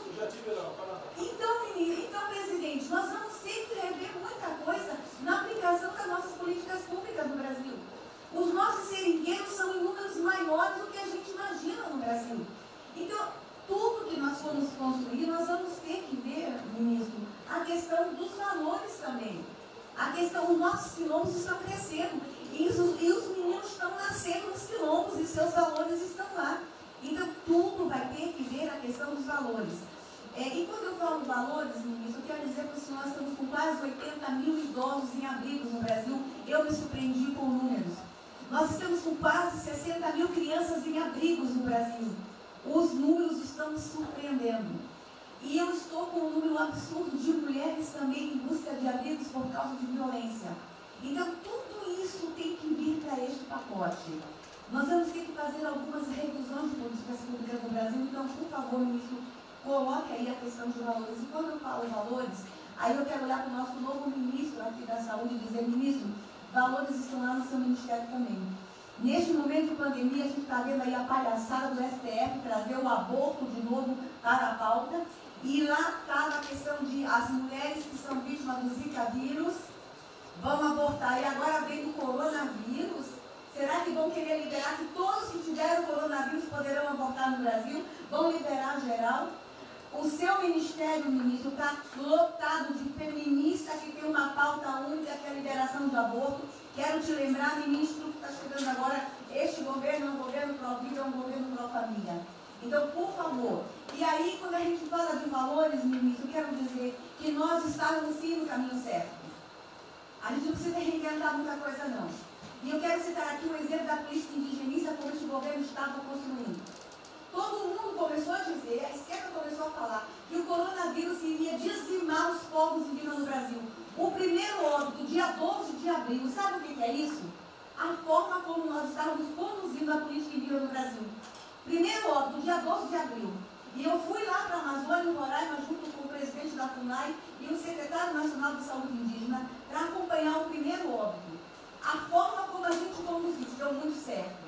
Vamos ter que melhorar? Vamos ter que melhorar. E por que nós fomos lá, presidente? Porque nós recebemos a notícia que haveria contaminação criminosa em Roraima e Amazônia, de propósito, em índios, para dizimar aldeias e povos inteiros para colocar nas costas do presidente Bolsonaro. Eu tive que ir para lá com o presidente da FUNAI e me reunir com os generais da região e o superintendente da Polícia Federal para a gente fazer uma ação ali meio que sigilosa, porque eles precisavam matar mais índio para dizer que a nossa política não estava dando certo. Então, o que a gente estava fazendo estava dando certo, o que nós estamos fazendo está dando certo. Então, aqui, general, todo o nosso trabalho que envolve políticas de valores precisa estar aqui no Pró-Brasil. E aí, presidente, só para encerrar, eu quero dizer para o senhor que a sua angústia tem razão de ser. Nunca houve tanta violação de direitos no Brasil como neste período. Direitos fundamentais foram violados. No nosso Disque 100 tem mais de 5.000 registros, ministros, de violação de direitos humanos. Mas o senhor tem uma ministra de direitos humanos e uma equipe muito corajosa. São mais de 5.000 procedimentos e ações que estão sendo construídos. Governadores e prefeitos responderão ao processo. Idosos estão sendo algemados e jogados dentro de camburões no Brasil. Mulheres sendo jogadas no chão e sendo algemadas por não terem feito nada. Nós estamos vendo padres sendo multados em R$90 mil porque estavam indo da igreja com 2 fiéis. A maior violação de direitos humanos da história do Brasil nos últimos 30 anos está acontecendo neste momento. Mas nós estamos tomando providências, a pandemia vai passar, mas governadores e prefeitos responderão processos. E nós vamos pedir, inclusive, a prisão de governadores e prefeitos. E nós estamos subindo o tom. E discursos estão chegando. Nosso ministério vai começar a pegar pesado com governadores e prefeitos. Nunca vimos o que está acontecendo hoje. Se eles falavam que nós éramos violadores de direitos, eles estão. Inclusive, o governador Wellington agora, ontem, determinou que a polícia poderá entrar nas casas. Vocês não imaginam o que ele vai fazer. Poderá entrar assinou. A polícia poderá entrar na casa sem mandato. Então, assim, as maiores violações estão acontecendo nesses dias. Então, nós estamos fazendo enfrentamento, mais de 5 procedimentos. O nosso ministério já tomou iniciativa e nós estamos pedindo, inclusive, a prisão de alguns governadores. Então, está aí algumas respostas. Valores. Por favor. Valores. Posso falar? Houve aqui uma apresentação, uma representação do ministro Paulo Guedes, que a senhora vai receber mais dinheiro. Obrigada. Ministro Marcelo, por favor. Obrigado, vou ser bem breve também. Primeiro, parabenizar o ministro Braga Neto pelo... Eu queria só deixar uma coisa seguinte, eu fico brincando. Não é trabalho meu, é trabalho da equipe, eu roubei ideia de um bando de gente, eu roubei ideia aqui, ali, eu roubei ideia, tá? Eu aproveitei a ideia, eu só coordenei. Um cronograma importante do projeto, obviamente, todos os ministérios, como o Ministério do Turismo também, já estamos finalizando até amanhã esse programa de retomada. E, presidente, o turismo, obviamente, ele tem uma importância muito grande para a economia, o Paulo Guedes sabe disso, mais de 8%, ou seja, quase 10% do PIB nacional é turismo. E o presidente falou que vai extinguir o Ministério porque o turismo acabou. Agora precisa do Ministério mais do que nunca, presidente. O turismo ele vinha numa crescente muito importante. O ano de 2019 cresceu 2,6%, enquanto a economia cresceu 1%, gerou 163% a mais de emprego do que o ano de 2018. E, obviamente, no meio dessa pandemia, foi o primeiro a ser impactado de forma brutal. O Rogério Marinho sabe bem disso e nos ajudou muito aí. Quero aproveitar para agradecer o Paulo Guedes, a Marinho também nos ajudou muito nesse processo, de contemplar, ou seja, de ter um plano de ação que viesse evitar o desmonte do setor do turismo, porque grande parte das empresas do turismo passou de um fluxo de caixa de 100 para 0 de um dia para o outro. Então, ações como a suspensão de contrato de trabalho, o ministro Moro também agradeço, teve uma ação fundamental para o setor, que foi uma medida provisória que contemplasse ambas as partes, tanto o consumidor quanto as empresas, através da Senacom, que impediu judicializações em massa, porque aquela pessoa que comprou o ingresso de um show ou um pacote turístico, ela, se fosse para cima das empresas ainda para pedir o reembolso de imediato, isso seria catastrófico, geraria mais desemprego ainda. Então, essa medida provisória garantiu que as empresas pudessem ter um fôlego, um prazo aí de até 12 meses para fazer esse reembolso. Um terceiro ponto foi a questão dos créditos, que está terminando de ser fechado junto ao BNDES. Agradeço muito aí também o Montesano, a Caixa Econômica também, o Pedro, o ministro Paulo Guedes, que o entrave maior estava na questão das garantias, mas a gente está conseguindo finalizar esse modelo de crédito para contemplar a todos, desde o MEI ao micro, pequeno, médio, o grande empresário no Brasil do setor turístico. O setor, presidente, ficou muito feliz, se sentindo contemplado com todas essas ações e medidas por parte do governo federal. O setor do turismo no Brasil fizeram cartas com as principais associações agradecendo a postura do governo federal em relação a isso. Eu quero, presidente, falar um assunto aqui que talvez seja muito polêmico, mas eu acho que é importante esse debate nesse momento. Aí eu falo também para a ministra Damares, que eu sei que é uma pauta muito sensível também a ela, que é a questão, presidente, porque o Ministério do Turismo agora tem que ter um planejamento, um plano de atração de investimentos, que é o que gera emprego, renda, é o que ajuda, obviamente, a economia do Brasil. E para isso, presidente, eu acredito que é um momento propício nesse planejamento da retomada discutir os resorts integrados. Não é legalização de jogos, não é bingo, não é caça-níquel, são resorts integrados. Obviamente, presidente, uma pauta precisa de ser construída, ainda mais estou olhando para o cara aqui para mim. A pauta precisa de ser construída com as bancadas da Câmara, tanto a evangélica quanto a católica, mostrando ou desmistificando vários mitos que giram em torno disso. Não sei se o ministro Paulo Guedes concorda. Nós temos a possibilidade de atrair pelo menos 40 bilhões de dólares para o Brasil só de outorgas, de investimentos imediatos para essa pauta. Mas o que precisa ser feito, presidente, é realmente desmistificar a questão de evasão de divisas, de lavagem de dinheiro, de tráfico de drogas, e para isso eu sugeriria que nesse debate pudéssemos contar com o Ministério da Justiça, através da Polícia Federal, o Ministério Público na mesa, a Receita Federal, os órgãos de controle, mas obviamente, presidente, uma pauta que só levaríamos para frente se a gente conseguir pacificar ou nos fazer entender pela bancada evangélica, pela bancada católica, para que não haja uma distorção na comunicação disso. Tem que ser um projeto muito bem feito, que eu acredito que pode ser, nesse processo da retomada, uma grande oportunidade para o Brasil atrair grandes complexos, dos quais apenas 3% são utilizados para os cassinos. E outra, isso não tem impacto diretamente nenhum na família dos trabalhadores brasileiros. Tá diabo. Não, não é bem isso não. Eu vou ter que começar a desmistificar para dar mais, gente. Eu estou vendo isso. Então, presidente, aqui, não estou dizendo que a gente tem que colocar isso como um projeto de governo, obviamente, mas abrir esse debate em torno dos resorts integrados. Tá. E para finalizar, presidente, o ministro Nelson, prazer estar aqui com a sua primeira vez, a gente fez um projeto muito bem elaborado, né, dentro do comitê de operações, que visa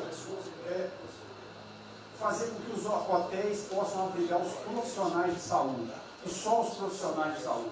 A questão do anterior do Ministério, por 2 vezes eu mandei a mensagem, não se manifestou, não se interessou, mas eu acredito que é um projeto que pode, sobretudo, trazer para o governo federal uma boa visibilidade com essa preocupação de quem está na linha de frente de combate, que são os profissionais de saúde. Visando 2 coisas, eu já vou terminar, que é primeiro melhorar essa logística do profissional de saúde, que sempre tem um hotel próximo ao hospital, aos hospitais, e também a preservação da família desses profissionais, mostrando, obviamente, a sensibilidade do presidente Jair Bolsonaro na preocupação com essas vidas desses profissionais. Obrigado. Parece que é hoje às 16 horas. É uma reunião marcada para a gente discutir isso aí. Obrigado. Saúde e turismo. Penúltimo debatedor, o ministro Weintraub. Obrigado. Em 3 anos eu... Fica lá no penúltimo. Obrigado. Em 3 anos, através do Onix, eu conheci o presidente. Nesses 3 anos eu não pedi uma única conselho, não tentei promover minha carreira, me ferrei na física, ameaça de morte, na universidade, e o que me fez, naquele momento, embarcar junto, era a luta pela liberdade. Eu não quero ser escravo nesse país, e acabar com essa porcaria que é Brasília. Isso aqui é um campo de corrupção, de privilégio. Eu tinha uma visão extremamente negativa de Brasília. Brasília é muito pior do que eu podia imaginar. As pessoas aqui perdem a percepção, a empatia, a relação com o povo. Se sentem inexpugnáveis. Eu tive o privilégio de ver a mais da metade aqui desse time chegar. Fui secretário executivo do ministro Onix. Eu acho que a gente está perdendo um pouco desse espírito. A gente está perdendo a luta pela liberdade. É isso que o povo está gritando. Não está gritando para ter mais Estado, para ter mais projetos, para ter mais... O povo está gritando por liberdade. Ponto. Eu acho que é isso que a gente está perdendo. Está perdendo mesmo. O povo está querendo ver o que me trouxe até aqui. Eu, por mim, botava esses vagabundos todos na cadeia. Começando no STF. E é isso que me choca. Era só isso, presidente. Eu realmente acho que toda essa discussão de vamos fazer isso, vamos fazer aquilo, eu vi muitos ministros que chegaram, foram embora. Eu percebo que tem muita gente com agenda própria. Eu percebo que tem, assim, tem um jogo que é jogado aqui, mas eu não vim para jogar o jogo. Eu vim aqui para lutar. E eu luto e me ferro. Eu estou com um monte de processo aqui no Comitê de Ética da Presidência. Eu sou o único que levou processo. É um absurdo o que está acontecendo aqui no Brasil. A gente está conversando com quem a gente tinha que lutar. A gente não está sendo duro bastante contra os privilégios, contra o tamanho do Estado. E eu realmente estou aqui de peito aberto, como vocês sabem disso. Levo tiro, odeio o Partido Comunista. Ele está querendo transformar a gente numa colônia. Esse país não é. Odeio o termo povos indígenas, odeio esse termo, odeio. Povos ciganos, só tem um povo nesse país. Quer, não quer ser que é povo brasileiro, só tem um povo. Pode ser preto, pode ser branco, pode ser japonês, pode ser descendente de índio, mas tem que ser brasileiro, pô. Acabar com esse negócio de povos e privilégios. Só pode ter um povo. Não pode ter ministro que acha que é melhor do que o povo, do que o cidadão. Isso é um absurdo. A gente chegou até aqui. O senhor levou uma facada na barriga. Fez mais do que eu. Levou uma facada. Mas eu também estou levando cuidado e estou correndo risco. E fica escutando esse monte de gente defendendo privilégio, teta. Entendeu? É isso. Negócio, empréstimos. A gente veio aqui para acabar com tudo isso, não para manter essa estrutura. E esse é o meu sentimento extremamente chateado que eu estou vendo. Essa oportunidade se perder. Eu sou, evidentemente, eu estou no grupo dos ministros que está mais ligado com a militância, evidente, porque eu era militante. Eu estava militando de peito aberto, continuo militando, do ponto de vista de carreira. Eu poderia ter tentado me dar bem. Não foi isso que eu fiz. Não foi isso que eu fiz. Sei que isso daqui é um palácio, existem intrigas palacianas, estou sendo muito franco. E a gente pode sim perder a liberdade, perder esse país. Ninguém vai se dar bem se a gente perder esse país. Quem vai se dar bem são pouquíssimas famílias. Pouquíssimas famílias. Não se iludam. Não se iludam. É isso. Deixa eu complementar aqui. O que o Ventralha está falando, eu estou com 65 anos, a gente vai se aproximando do que não deve. Eu já tenho me policiado tocante a isso daí. São pessoas aqui em Brasília, os três poderes, que não sabem o que é povo. Eu converso com alguns, não sabe o que é um feijão com arroz, não sabe o que é um supermercado, esqueceu. Acha que o dinheiro cai do céu. Eu estou com meus privilégios garantidos, meus 100 mil por mês, em média, 100 mil por mês, né? Legalmente. E acho que isso não vai acabar nunca. Como alguns acham que a liberdade, qual é desse cara? Está maluco? Eu estou vendo mais antigo aqui, o João Heleno aqui. Ele sabe o que foi 64. Muitos aqui não sabem. Essa cambada que tentou chegar no poder de 64, se tiver chegado, ele estava fudido todo mundo aqui.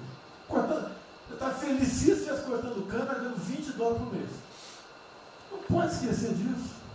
Nós não podemos esquecer o que é esse povo. Eu vou convidar os ministros para domingo e passar a semana da Guadia. Convite, não é missão, não, convite. Para ver como é que está o cara na esquina. Depois ver uns merda para falar aí, né? Uns merda de sempre. O cara rompeu o isolamento, tá dando peça. Tem peça pro cacete, pô. Tá passando fome, tá na merda, pô. Sentiu o cheiro de povo. Como eu falei, lá. É uma experiência para todo político sentir. E lá vem como é que tá o negócio. Ou a gente tem que estar como se fosse, não, um general na retaguarda e deixar a tropa se encerrar na frente. Não, o general está na frente, o coronel está na frente, o capitão está na frente. Nós, heróis da Segunda Guerra Mundial, estiver na frente do campo de batalha. Simples aqui, tenho certeza que nossas Forças Armadas vão cumprir com o seu papel, mas nós temos que dar exemplo e mostrar que o Brasil não é. Eu sou mais educado que o Ventral, até me polir muito, o linguajar que ele usou, mas não é isso. Que o pessoal pinta por aí, se reunindo de madrugada, para lá, para cá, cima de informações. O meu funciona. O meu particular funciona. Os que tem oficialmente desinformam. E voltando ao tema, eu prefiro não ter informação do que ser desinformado por cima de informações que eu tenho. Então, pessoal, muitos vão poder sair do Brasil. Mas não quero sair, ver a minha irmã de Eldorado, outra de Cajati, o coitado do meu irmão capitão do exército de Miracatu, se fuder, pô. Como é perseguido o tempo todo. É a bosta da Folha de São Paulo, diz que meu irmão foi expulso de um açougue em Registro, que estava comprando carne sem máscara. Comprovou no papel, estava em São Paulo esse dia. O dono do restaurante, do açougue, falou que não estava lá. E fica por isso mesmo, isso aqui é problema dele, né? Mas é putaria o tempo todo para me atingir, mexendo com a minha família. Já tentei trocar gente da segurança nossa no Rio de Janeiro, oficialmente, e não consegui. Isso acabou. Eu não vou esperar fuder minha família toda, de sacanagem, ou amigo meu, porque eu não posso trocar alguém da segurança na ponta da linha que pertence à estrutura. Vai trocar. Se não puder trocar, troca o chefe dele. Pode trocar o chefe dele? Troca o ministro. E ponto final. Não estamos aqui para brincadeira. Eu tenho um garoto aqui, com todo respeito, do BNDES. Eu conhecia, ele usava calção lá. Pode ver os Estados Unidos para cá, podia estar muito bem lá. Veio para cá, já estava voltando ao Brasil com o vídeo do Paulo Guedes. E amigos, os pais dele, você lembra, Paulo Guedes? Eu não lembro dos teus pais, não de você, tá certo? Mas alguém que está investindo aqui. E todos nós temos que pensar nisso. O que esses filhos de Maia Raquel, é nossa liberdade. Olha, como é fácil impor uma ditadura no Brasil, como é fácil. O povo da América, por isso que eu quero, de ministro da Justiça e ministro da Defesa, que o povo se abre, que é a garantia que não vai ter um filho da puta aparecer para impor uma ditadura aqui. Que é fácil impor uma ditadura, facílimo. Um bosta do prefeito, faz um bosta no mercado, algema e deixa todo mundo dentro de casa. Se eu tivesse armado, ia para a rua. E se eu fosse ditador, né, eu queria desarmar a população, como todos fizeram no passado, quando queriam, antes de impor a sua respectiva ditadura. Aí, que a demonstração nossa, eu peço ao Fernando e ao outro, por favor, assine essa portaria hoje, que eu quero dar uma puta do recado para esses bosta. Por que eu estou armando o povo? Porque eu não quero uma ditadura. E não dá para segurar mais. Não dá para segurar mais. Quem não aceitar as minhas bandeiras, Damares, família, Deus, Brasil, armamento, liberdade de expressão, livre mercado, quem não aceitar isso está no governo errado. Esperem para 22, né, o seu Álvaro Dias, espere o Alckmin, espere o Haddad, ou talvez o Lula, né? E vai ser feliz com eles, pô. No meu governo está errado. É escancarar a questão do armamento aqui. Eu quero todo mundo armado. Que o povo armado jamais será escravizado. E que cada um faça, exerça o teu papel, se exponha. Aqui eu já falei. Pede o ministério quem for elogiado, pela Folha e pelo Globo. Pelo antagonista. Tá? Então tem certos blogs que só tem notícia boa de ministro, não sei como. O presidente é uma porrada, o ministro é elogiado.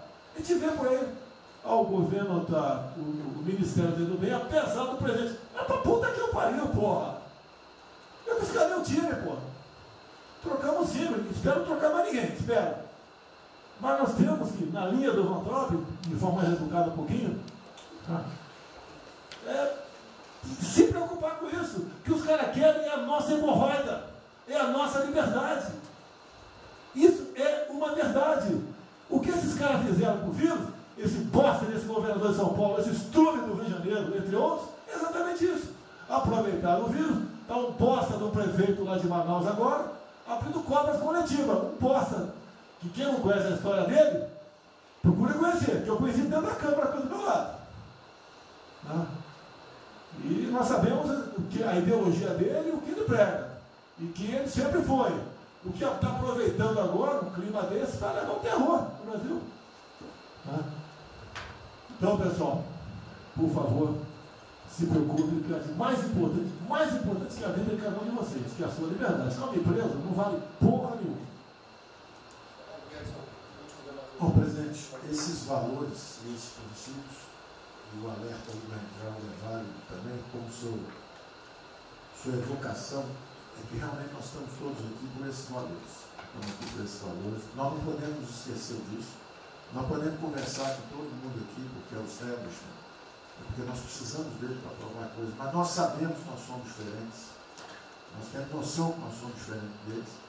E quando eles cruzam a linha, a gente solta a mão e sai andando sozinho. Enquanto eles estiverem no trilho conosco, no caminho, fazendo as reformas que nós prometemos, nós estamos juntos. Mas o cara soltou a mão, passou para o lado de lá, deixa o cara sozinho, a gente continua sozinho e vai procurar outra conversa, em outro lugar. Então, eu acho que manter essa ideia que nos trouxe aqui, e eu tenho dito isso em todo lugar, e lá fora, eu converso, semana passada eu conversei com os ministros da Fazenda de G20, conversei com os ministros também de Economia dos BRICS, e a mensagem que eu levo é sempre a mesma: o Brasil vai surpreender o mundo. Vocês duvidaram da nossa democracia, duvidaram do nosso presidente é democrático e vai fazer as mudanças. E aprovamos a reforma da Previdência no ano passado, enquanto os franceses fizeram passeadas com outra reforma da Previdência. Agora, não é uma coisa, por exemplo, nós vamos continuar aprofundando as reformas, nós vamos seguir.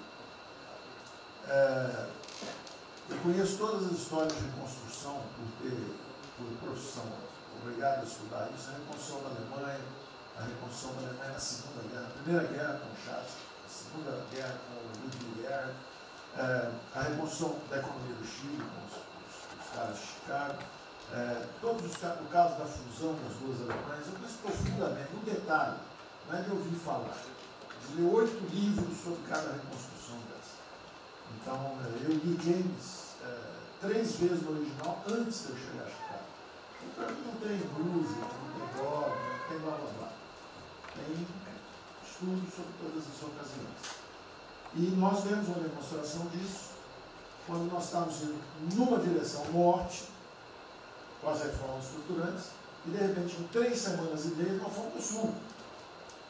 Nós fomos elogiados hoje lá fora, semana passada, todo mundo elogiando, fazendo referência, que o Brasil está à frente de todos os emergentes, e Paris passou ali, só está atrás um pouquinho dos Estados Unidos. Os Estados Unidos está naquele caso, que é um cara que tem a moeda forte, ele tinha 1 trilhão para cada problema que ele tem e ninguém reclama. Fizemos vários programas antes dos alemães, vários programas antes dos ingleses, vários programas, de todo tipo. Então, se não existe algo aqui, é dogma. Existe capacidade de trabalho, é um grupo extraordinário que eu tenho. Então, nós atacamos em todas as direções. Primeiro, o campus foi lá e reduziu os compulsórios, em 200 milhões. Logo depois, nós não tínhamos espaço constitucional, fizemos antecipações de benefícios e diferimento de impostos, porque não tinha espaço constitucional. Logo depois, tivemos espaço pelo Supremo e pelo Congresso. Entramos nas constitucionais, gastamos 300 e poucos bilhões, que não é muito. Tem uma ideia, o último déficit do governo Temer foi 160. Nós gastamos 300. Não gastamos tanto assim, mas atingimos 50 milhões de brasileiros, como diz lá o Pedro. 70 milhões de brasileiros.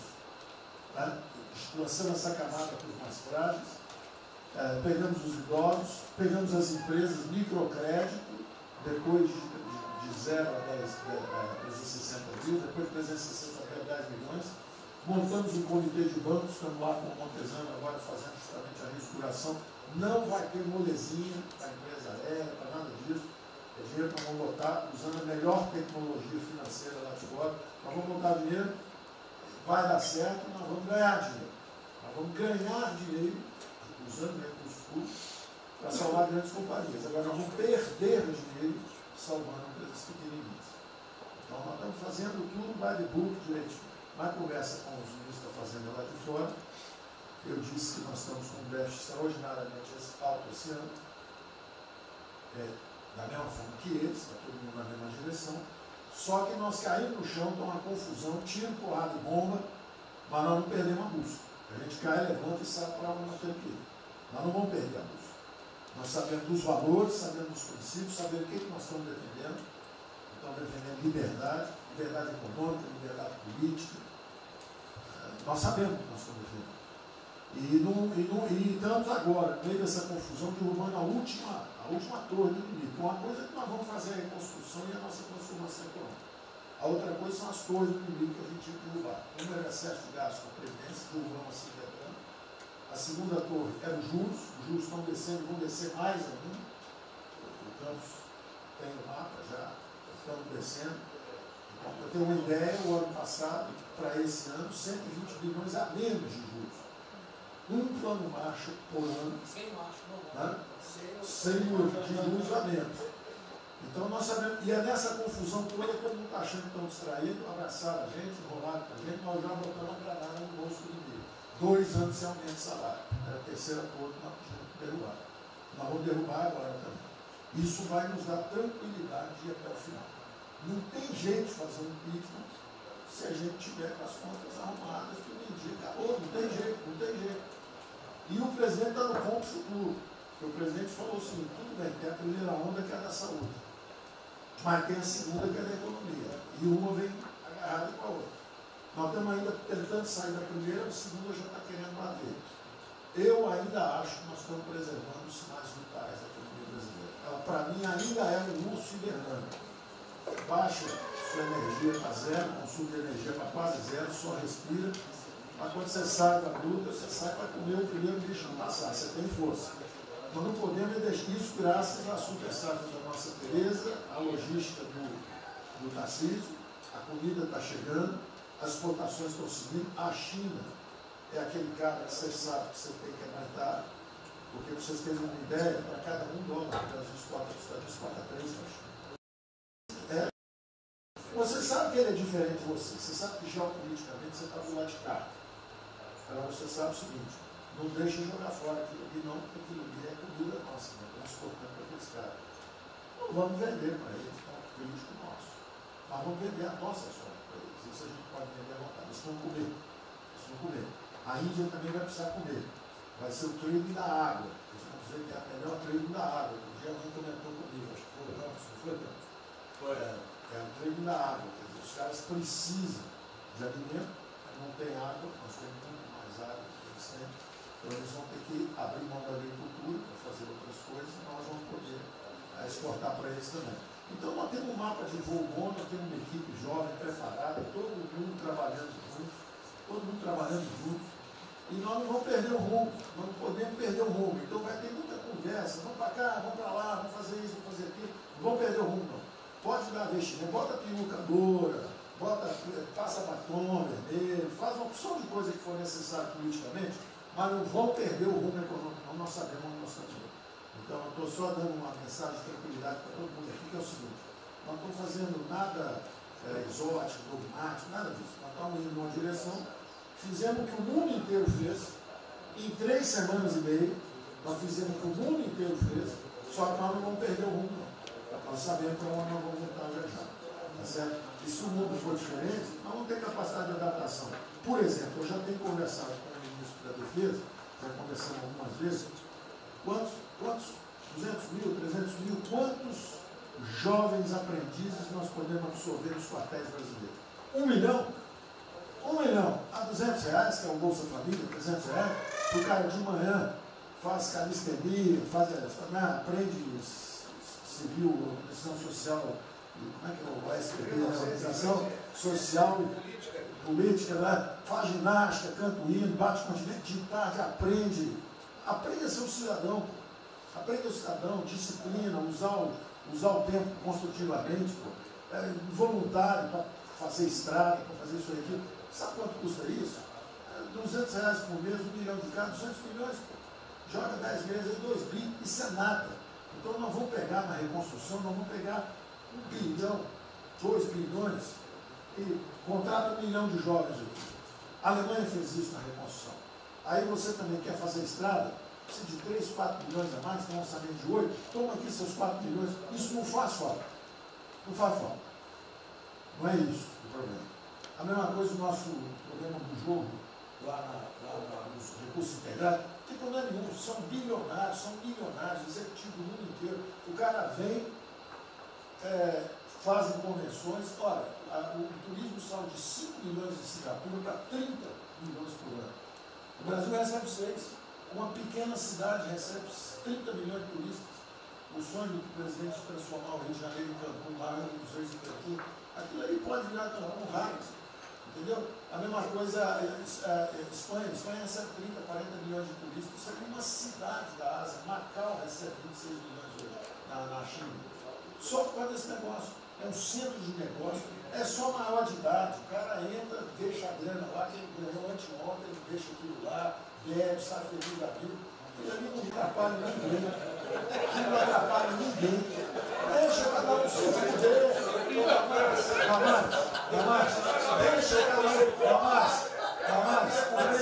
O presidente fala de liberdade. Deixa cada um se fuder do jeito que quiser. Principalmente se o cara é maior, vacinado e bilionário. Deixa o cara se fuder.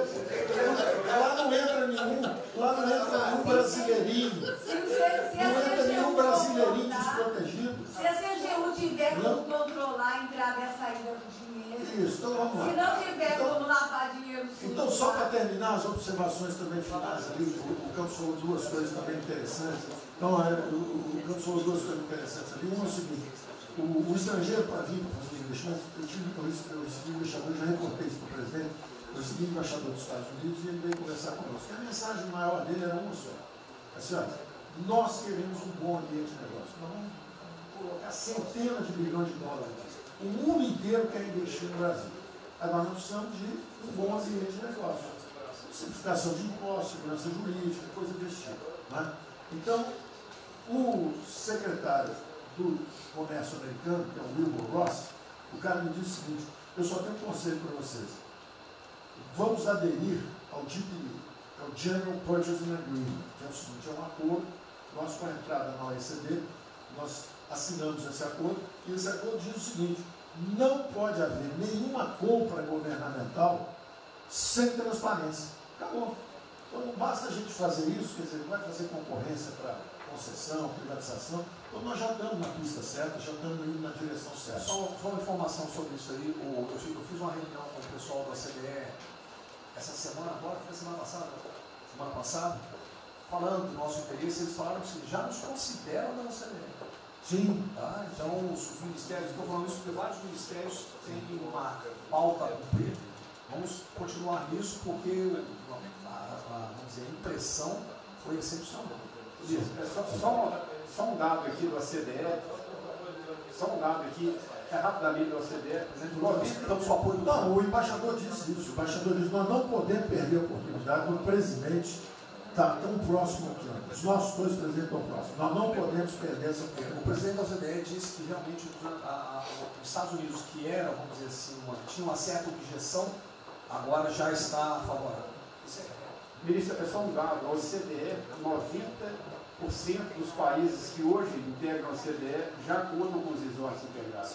Os outros 10% são muçulmanos.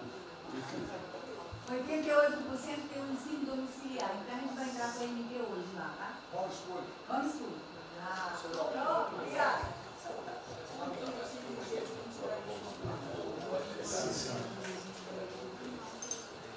Uma nova ordem para o coronavírus. Muitos países vão colocar regras para ter estoque novamente. Eu acho que não é o nosso caso. Nós temos que ter acesso ao mercado, mas nós precisamos incentivar o turismo.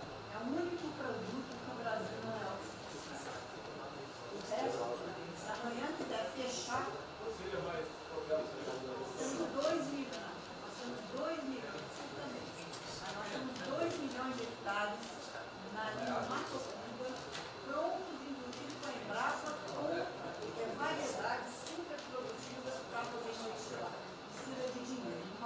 coisa. O dinheiro que volta, financiamento. O que nós precisamos é baixar os juros. A agricultura não aguenta 9% de juros, é muito alto. Não fala nada, não. O Banco do Brasil não está tudo em cobra. O Banco do Brasil não está tudo em cobra, porque não é privado nem público. Então, se for apertar o Rubem, coitado, ele é super liberal. Mas se apertar ele e falar, bota o juro baixo, eu não posso, senão a turma, os privados, meus minoritários, me apertam. Aí você fala assim, bota o juro alto, eu não posso, porque senão o governo me aperta. O Banco do Brasil é um caso pronto de privatização. É um caso pronto, e a gente não está dando espaço. Só já notou que o BNDES e a Caixa, que são nossos públicos, a gente faz o que a gente quer. Mas a gente não consegue fazer nada, e tem um liberal lá. Então tem que vender essa porra logo. Apesar de todo o aumento de risco que passou a haver no sistema bancário, o Banco do Brasil está expandindo bastante seus empréstimos e a agricultura, a ministra Tereza Cristina testemunha aqui de que o apoio está sendo muito grande e nós estamos numa situação confortável, ministro, porque, primeiro porque em termos de liquidez, o público vê o Banco do Brasil como um porto seguro. Então, nós não estamos tendo problemas que outros bancos estão tendo, de preocupação com a liquidez do banco, com a rigidez do banco.